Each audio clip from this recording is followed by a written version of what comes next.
सप्त नद्यांच्या तीरांवर वास करणारे, वेद निर्माण करणारे, ज्ञान साधनेत अखंड बुडाले तपस्वी ऋषीमुनी, बलाढ्य साम्राज्य निर्माण करणारे कित्येक शूरवीर कर्तबगार सम्राट, चंद्रगुप्त मौर्यापासून ते सम्राट अशोकापर्यंत, पुष्यमित्र शुंगापासून ते महाराजा विक्रमादित्यापर्यंत, गौतमी पुत्र सातकर्णीपासून ते शिलाहार भोजापर्यंत आणि राजराजेश्वर चोळापासून ते शंकरदेव यादव आणि विजयनगरच्या कृष्णदेवरायापर्यंत साऱ्यांनी समृद्ध केलेली ही पुण्यभूमी.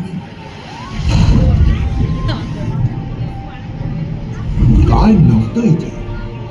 स्वर्गाला लाजवतील अशी भव्य आणि सुंदर नगर, नालंदा, तक्षशिला यासारखी जगभरातल्या विद्यार्थ्यांच्या विद्येची तहान भागवणारी विद्यापीठ, तोंडात बोट घालायला लावतील अशा वास्तुकला, शिल्पकला अंगाखांद्यावर मिरवणारी असंख्य मंदिर, प्रासाद, हे सारं काही होतं इथे.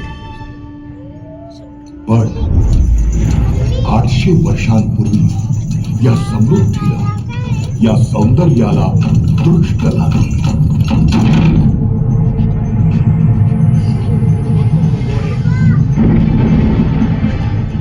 मध्य पूर्वेतल्या वाळवंटातून एका पाठोपाठ येणाऱ्या आक्रमणांची वादळं घोंघावत या भूमीवर तुटून पडली. वखवखलेल्या नजरांनी, वासनांनी हा आसमंत घेरून टाकला. जणू काही टोळधाडीच. सोमनाथाचं मंदिर फुटलं, अयोध्या लुटली, काशी विश्वेश्वर बुडाला, पार दक्षिणेच्या देवगिरी विजयनगरच्या साम्राज्यापर्यंत सगळं काही या आक्रमकांनी अक्षरशः ओरबाडून नेलं. इथल्या प्रजेनं अशी क्रूरता, असे अत्याचार कधी पाहिलेच नव्हते. कधीही न संपणारी एक रात्र इथे अवतरली. काळ रात्र.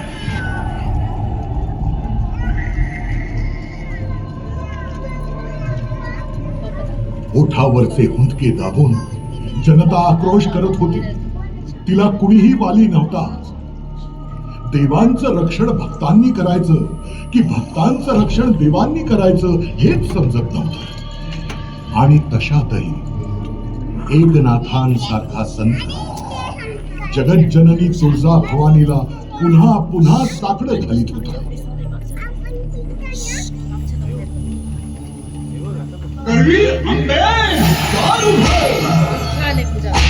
माहूर लक्ष्मी श्रावण तूच मारलेस, कश्यपूची आतडी तूच काढलीस. सागर बांधून या श्री कळशी लंकेची होळी, नवखंड पृथ्वी तुझी चोरी, सप्त पाताळी पावले गेली. अशी तुझी कीर्ती, अशी तुझी मूर्ती, अशी तुझी भीती, अशी तुझी शक्ती. मग बया तर लोक का बसले? हे चंडमुंड भंडार सुरभिती जगदंबे, उत्खंड दंड महिषासुरमर्दिनी दुर्गे,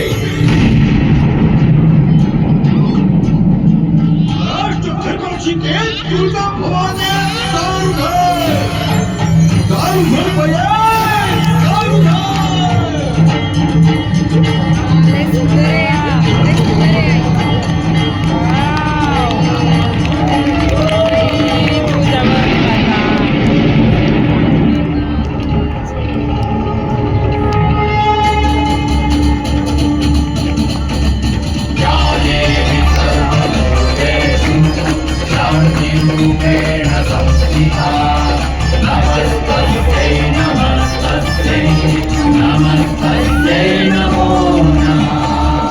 आणि तरी बयेनं दार उघडायला 300 वर्ष घेतली. अत्याचारांच्या घनदाट काळोखात एक अंधुकशी प्रकाशाची तिरीप अवतरली.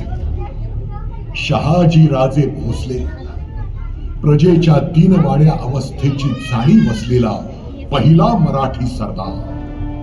निजामशाही आदिलशाही, कुतुबशाही, मुघल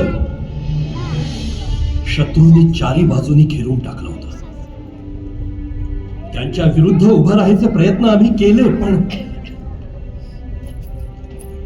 पण आम्हाला अपयश आलं. आम्ही कमी पडलो, आम्हाला स्वातंत्र्यानं हुलकावणी दिली. पण आमच्या राणी साहेब, जिजाऊ, त्या आमच्याही पेक्षा हट्टी. त्यांना ही गुलामगिरी मुळीच मान्य नव्हती.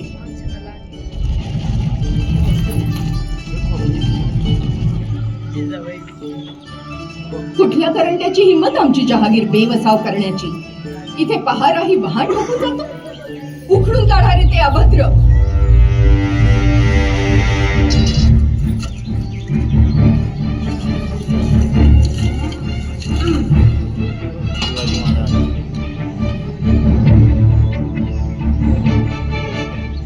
सरकार कशापायी आहे?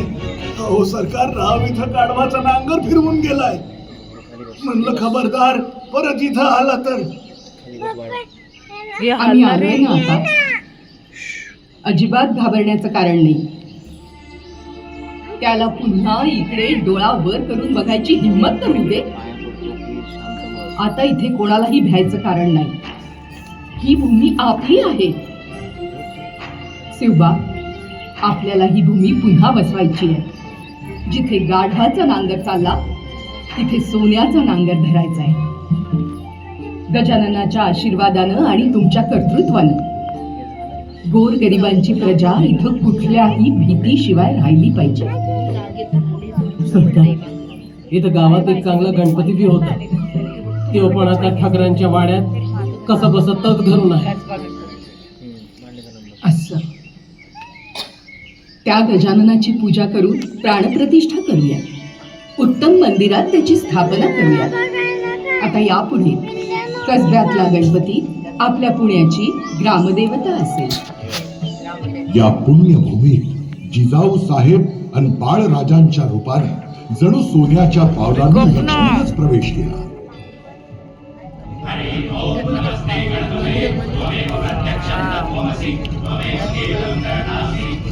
एका फार मोठ्या स्वप्नाचं बीज कसब्यातील ठकारांच्या वाड्यातील भिंतीतल्या गजाननाच्या साक्षीनं इथल्या भूमीत रुजलं. बाळराजे, आमची खात्री आहे गजाननाचे आशीर्वाद आपल्या कायम पाठीशी आहेत. आपण हे कार्य सहज सिद्धीस नेऊ शकाल. आऊसाहेब, आपलाही आशीर्वाद असावा. हे राज्य व्हावे ही तो श्रींची इच्छा.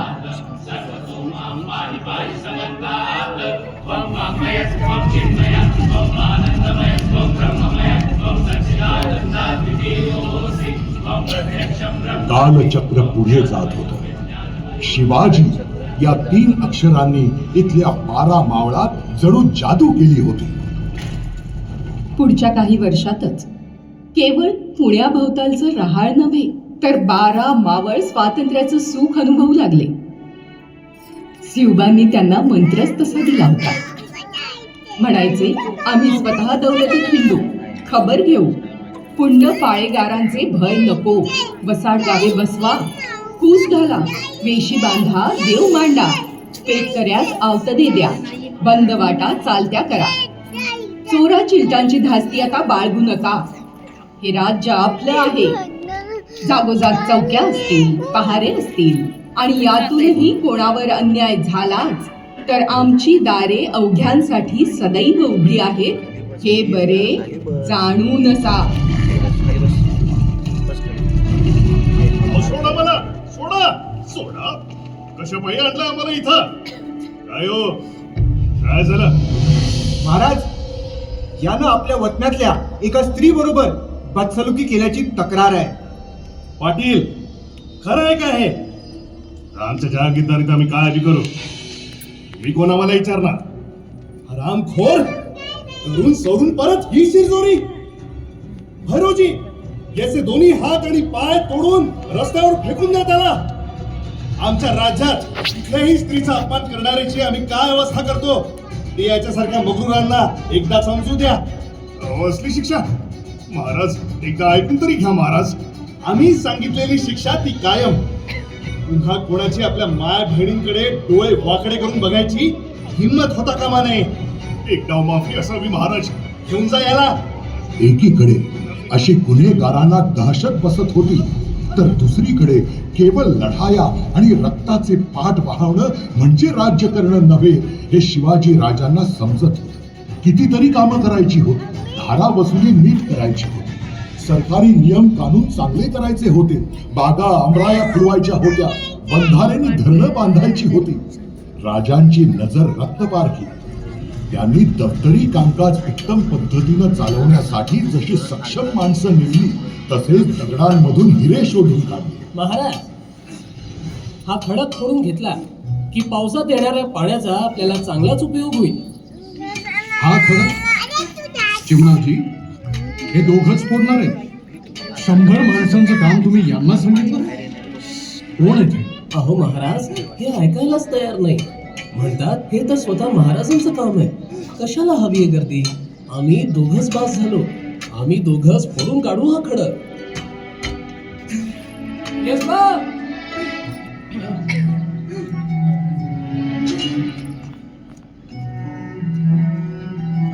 महाराज, हा यशबा. मुजरा महाराज. यसाजी कामटे आपल्या कोंडव्याचा आहे. येसाजी जी. अरे काय करायला निघालास?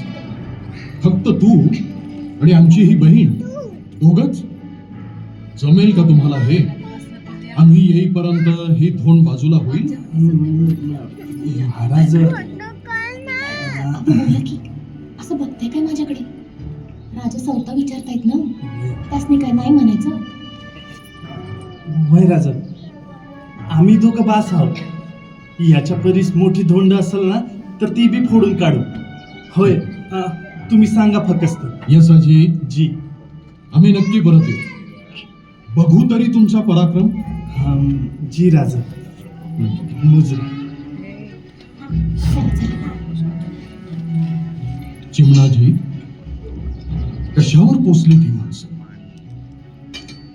किती साधी पण केवढी हिकमती आणि गुणी माणसं आहेत आपल्या राज्यात. त्यांच्या पाठीवर फक्त हात ठेवायची गरज आहे. कुठल्याही संकटाचे कितीही मोठे डोंगर आले सहज पार करतील ते. खरंय महाराज. हा यसाजी आणि त्याची लक्ष्मी दोघांवर लक्ष ठेवा. त्यांनी जर हे काम केलं तर त्याचं आणि त्याच्या स्त्रीचं योग्य ते कौतुक झालं पाहिजे. नक्की महाराज. आपल्या रयतेला असं लेकरासारखं जपणारा राजा होता हा. त्यांच्या भाजीच्या देठासही विना मोबदला हात लावलेला खपायचा नाही त्याला. पण राज्य चालवणं सोपी गोष्ट नव्हती. ही तारेवरची कसरत शिवाजी राजे कशी करत असतील? महाराज, हे लोक दुष्काळाचं कारण घेऊन आले. तुम्हाला भेटल्याशिवाय जाणार नाही. भेटून जाणार आहे आम्ही. महाराज, अंगा पावसाने लई वड दिली. अन्नी दनसईच्या दामधुमीत खूनबाबी नाही झाला. जनावर ऐकायला लागली. हत्यार बी नाही. या साली साऱ्यात माफी दिली तर बरं होईल बघा. पण महाराज, पंत, त्यांची कैफियत आम्ही ऐकली. त्यांच्या म्हणण्यात अर्थ आहे. अहो, ही आपली रयत. त्यांची काळजी आपण नाही करणार तर मग कोण? साऱ्यात थोडी सवलत द्यावी असे आम्हासही वाटते. जी महाराज. आणि अजून एक करा.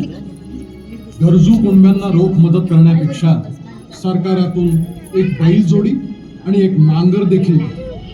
त्यांचं काम सुरू राहील असं बघा. पण महाराज, ते रेन कशी फेडणार? महाराज, हा मसनी जादा काय बी नको. या अवघड वागताला तुम्ही सांभाळून घ्या म्हणजे झालं. पुढच्या साली पुरं रेन फेडू भाऊ आणि आईची आण. दादा, एवढी मोठी शपथ घ्यायची गरज नाहीये. आमचा तुमच्यावर पूर्ण विश्वास आहे. पुन्हा नव्या जोमानं काळ्या आईची मशागत करा. काम दुपटीनं कमवा आणि मग सरकारचं ऋण करा.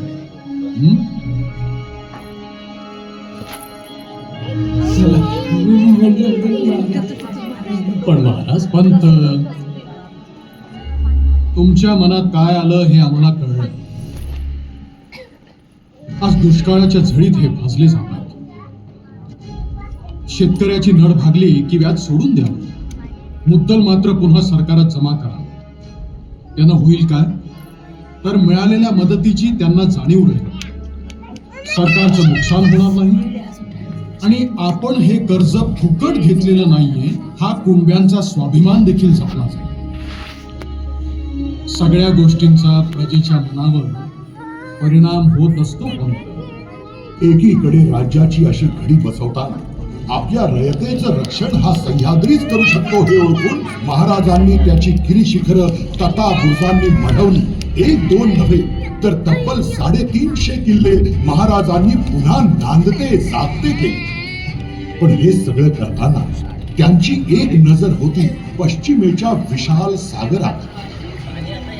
एवढ्या कष्टांनी निर्माण केलेल्या आपल्या राज्याला जमिनीवरच्या संकटांनी जर भेदलं तर आपल्या मदतीला येईल तो समुद्रच, आणि ज्याचं आरमार त्याचा समुद्र हे गुपित महाराजांनी नेमकं हेरलं.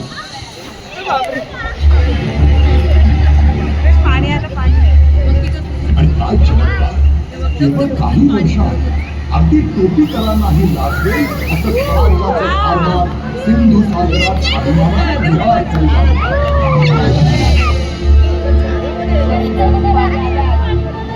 स्वराज्याच्या संख्येला आता पाण्यावर पालान झाला. हा समुद्र तुमचा आहे. या तुमच्या समुद्रावर मूठभर फिरंग्यांनी आणि चिमुरभर पक्ष्यांनी चाचेगिरी करणाऱ्या अरबांनी आपल्या लेकी सुनांना पकडून नेऊन गुलामांच्या बाजारात विकत. त्यांना त्यांच्या गलबता सकट डोक्याच्या तोंडी द्या. आता इथे राज्य तुम्ही कोकणची पोरं म्हणजे दर्यावरची मर्द अशी माडाला मडकी लावून गाडीत बसला. या दर्या भवानीची भक्ती करा, बैरी निखंदून काढा. खूप छान पाहतो या भव्य घेण्याचा तळाला पोहोचला पाहिजे. त्या एकल्या भवानीचं नाव महाराष्ट्र आणि होऊया लाटेवरती स्वार. एकविरा भवानी की जय.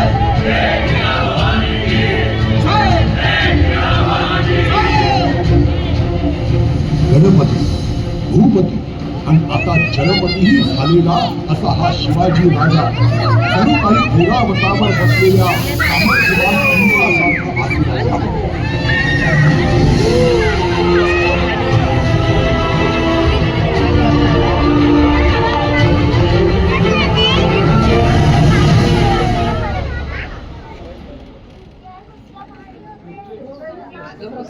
शिवरायांनी मग आपली नजर वळवली ती स्वधर्म रक्षणावर.